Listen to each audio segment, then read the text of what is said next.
फडणवीसांच्या उपस्थितीमध्ये चंद्रपुरातून सुधीर मुनगंटीवार तर गडचिरोलीतून अशोक नेते यांचा उमेदवारी अर्ज करण्यात आलेला आहे। दरम्यान महायुतीचे सर्व उमेदवार जिंकणार असा विश्वास देवेंद्र फडणवीसांनी व्यक्त केलाय।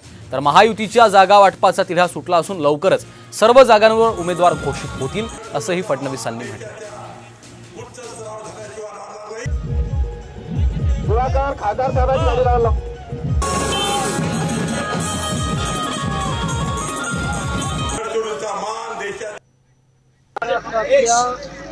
निवडणुकीची सुरुवात चंद्रपूर आणि गडचिरोली सारख्या आमच्या दोन जिल्ह्यातून होते आहे। हे दोन जिल्हे भविष्यातले महाराष्ट्राचे ग्रोथ इंजिन आहेत आणि म्हणून इथनं होणारी सुरुवात ही निश्चित फलदायी राहणार आहे।